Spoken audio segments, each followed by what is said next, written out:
Guys, welcome back to the channel. It's going to be a quick cell phone video today. We're going to replace the starter on this John Deere EZTrak Z425.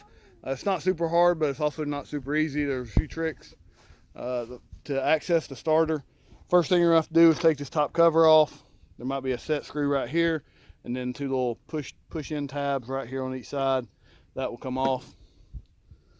This will be on with 1, 2, 3, 4 screws that I believe are an 8mm. Once that comes off, then this overall cover will have 6 10mm bolts that you'll take out.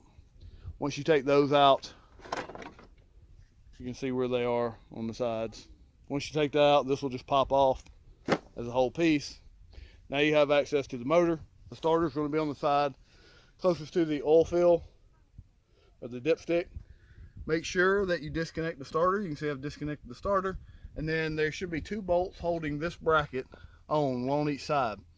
You can get to this one, it'll have to be a T40 by the way. To get to this one, super easy. To get to this one, not easy. So you're going to have a T40 skinny bit or a screwdriver to get to it. A socket will not fit in that crack on that side. This side you can get a socket to if you had to. This on this side will take a minute to get to, but once you do, you can just unscrew it. And the other side's the same.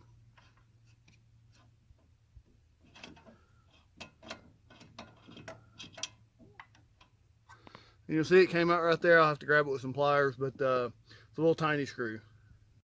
Once you get the starter out, you can see why that one bolt's kind of hard to get to. You kind of got to wedge your screwdriver in there. Socket definitely won't fit, and you can see my starter was definitely bad and chewed up. I think the armature moving all around, side to side. Yep, the whole thing side to side. So I bet there's some bad magnets in there that's causing it to drag. So guys, that's how you take that starter off. It's not super easy, but it certainly isn't hard. You just have to know what you're doing. Daddy, the battery's dead. The battery's dead? Yeah. Okay, I'll fix it, okay? Okay. Yeah. I would show a video of me putting the starter back on, but it's just a reverse process, super easy. Just getting those 2 bolts is the only real hard place, only real hard thing to do. So hopefully this helps you replace starters on anything that has the same motor.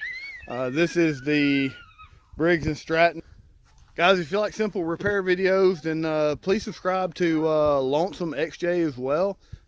He's trying to get to 1,000 subscribers so he can monetize. It doesn't hurt y'all to subscribe to him, but it certainly helps the people who are putting out the videos a little better motivation if they can get more subscribers. So thanks for any help. And if this video helped, please like it because that also helps. Guys, thanks for watching and have a great day.